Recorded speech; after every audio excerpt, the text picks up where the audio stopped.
안녕하세요. 먼저 이렇게 공개 강의라는 좋은 기회를 주셔서 감사드립니다.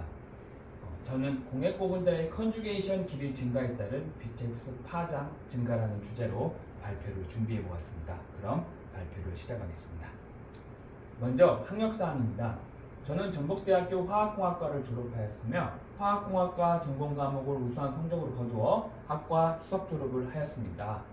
그리고 포항국가대학교 화학공학과에서 생물화학공학 분야 석사학위를 취득하였고 유기전자재료 박사학위를 취득하였습니다.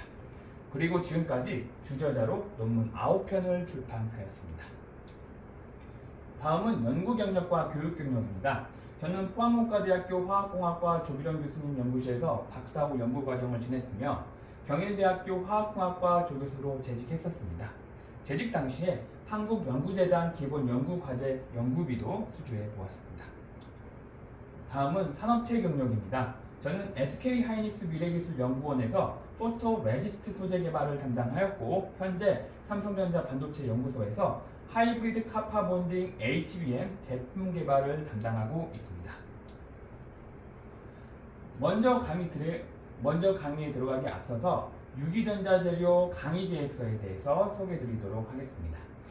유기전자재료 강의는 반도체, 디스플레이, 에너지 등 첨단 산업 분야에 활용되는 고기능성 유기전자재료의 이론과 응용을 다룰 예정입니다. 그리고 화학공학 전공자의 관점에서 전도성 구분자, 유기반도체 분자구조, 합성원리, 전자적 특성에 대한 이해를 바탕으로 실제 소자에 적용되는 동작 메커니즘을 체계적으로 합숙할 예정입니다. 따라서 이를 통해서 차세대 전자재료의 개발, 공정 응용에 필요한 기초 지식과 실무 감각을 동시에 함양할 예정입니다. 강의 진행 방법은 제가 직접 제작한 PPT 자료로 활용할 예정입니다.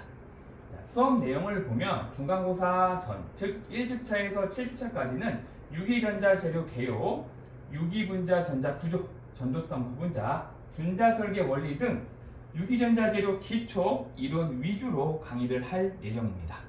중간고사 이후에는 유기태양전지, 유기트랜지스터, 재료 및 분석법에 대해서 강의할 예정입니다.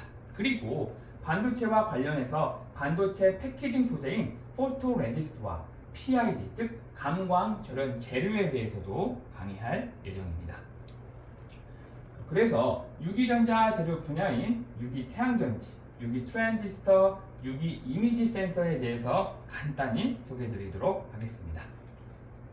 첫 번째 유기태양전지입니다. 유기태양전지는 보시다시피 실리콘 태양전지와 비교해서 가볍고 유연하며 저비용 프린팅 공정을 이용해서 대량 생산이 가능합니다. 그리고 유기태양전지는 투명하다는 장점이 있기 때문에 차세대 에너지원으로 주목받고 있습니다. 그래서 이 유기태양전지를 건물 외벽이나 창문에 적용해서 들어오는 빛 에너지를 전기 에너지로 전환해서 우리가 사용을 할 수 있습니다. 두 번째, 신축성을 가지는 유기 트랜지스터입니다.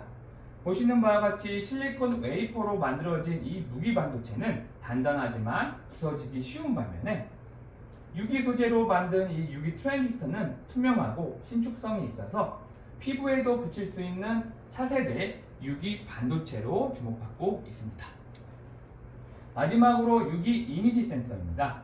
보시는 바와 같이 이 이미지 센서는 카메라의 필름 역할을 하게 됩니다.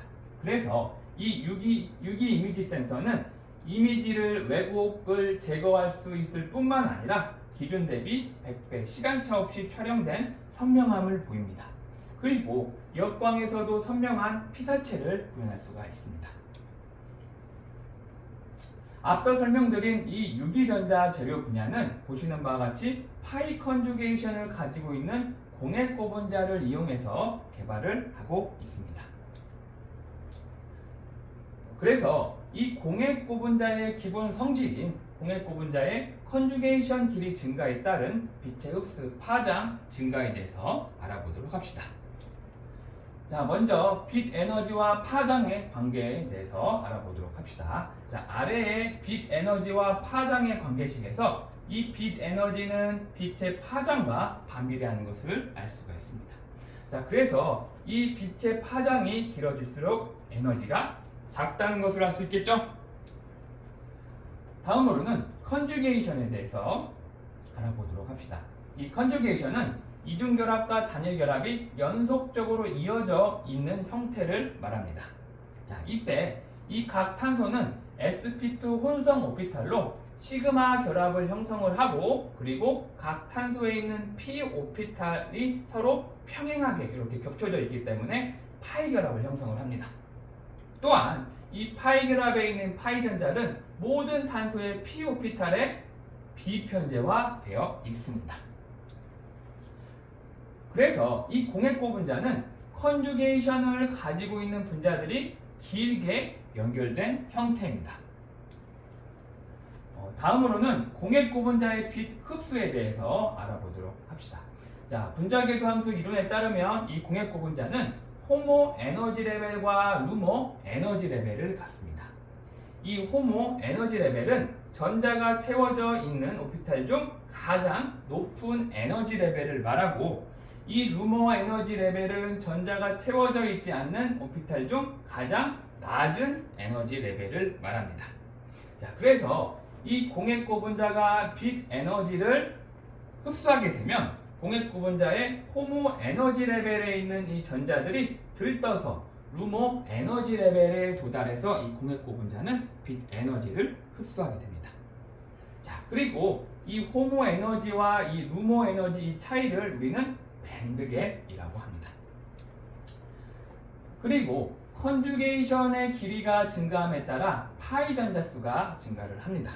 자, 분자궤도 함수 이론에 따르면, 자, 보시는 바와 같이 에틸렌 분자는 두 개의 에너지 레벨을 가지고, 컨주게이션 길이가 증가한 이 부타 다이에는 4개의 에너지 레벨을 갖습니다. 자, 그래서 컨주게이션 길이가 증가를 하게 되면 전자들의 에너지의 레벨의 수가 증가하는 것을 알 수가 있습니다. 자, 따라서 공액고 분자의 컨주게이션 길이가 증가를 하게 되면 공액고 분자의 호모 에너지 레벨이 증가하고, 동시에 루모 에너지 레벨이 감소해서 결국 공액고 분자의 밴드갭이 감소합니다. 자, 하지만 공액고 분자의 파이 전자 수가 증가함에 따라 어느 수준에서는 밴드갭의 크기는 거의 변하지 않는 것을 알 수가 있습니다. 자, 다시 말하면 컨주게이션 길이가 증가된 이 공액고 분자는, 자, 기존의 밴드갭보다 더 작은 에너지로도 호모 에너지 레벨에 있는 이 전자들이 쉽게 루모 에너지 레벨로 들뜰 수 있어 더 작은 에너지를 가지는 장파장 쪽의 파장을 흡수할 수가 있습니다. 자, 다음은 컨주게이션 길이 증가에 따른 빛의 흡수 파장 증가의 예에 대해서 알아보도록 합시다. 자, 아래 그림은 컨주게이션 길이가 다른 두 개의 공액고 분자를 나타내고 있습니다. 자, 우리가 알 수 있듯이 PBT, OTT 공액고 분자는 PBT 공액고 분자에 비해서 컨주게이션 길이가 길다는 것을 알 수가 있겠죠? 자, 그리고 이 공액고 분자의 빛 흡수 스펙트럼에서 우리는 각각 공액고 분자의 밴드갭을 계산할 수가 있어요. 이 밴드갭을 계산한 결과 컨주게이션 길이가 증가한 이 PBT, OTT 공액고 분자는 밴드갭은 1.88 일렉트론 볼트이고, 그리고 PBT 공액고 분자의 밴드갭은 1.90 일렉트론 볼트입니다. 따라서 컨주게이션 길이가 증가한 PBT, OTT 공액고 분자는 PBT 공액고 분자에 비해서 더 장파장 영역대 파장의 흡수가 증가하는 것을 알 수가 있습니다. 자, 마지막으로 지금까지 배운 내용을 정리해 봅시다. 자, 첫 번째, 공액고 분자란 컨주게이션 구조를 가진 분자들이 길게 연결된 고분자라고 배웠었습니다. 자, 둘째, 공액고 분자의 컨주게이션 길이가 증가를 하게 되면 공액고 분자의 호모 에너지 레벨이 증가하고, 동시에 루모 에너지 레벨이 감소해서 공액고 분자의 밴드갭이 감소한다고 배웠었습니다. 자, 이 밴드갭 감소에 의해서 공액고 분자는 더 낮은 에너지를 가진 긴 파장의 빛을 흡수한다고 우리 배웠었죠. 자, 마지막으로 PBT와 PBT, OTT 공액고 분자를 비교해 보면, 컨주게이션 길이가 증가한 PBT, OTT는 자, 밴드갭이 1.88 일렉트론 볼트로 감소해서 이로 인해 더 장파장의 영역에 빛을 흡수할 수 있다고 우리는 배웠습니다. 네, 감사합니다.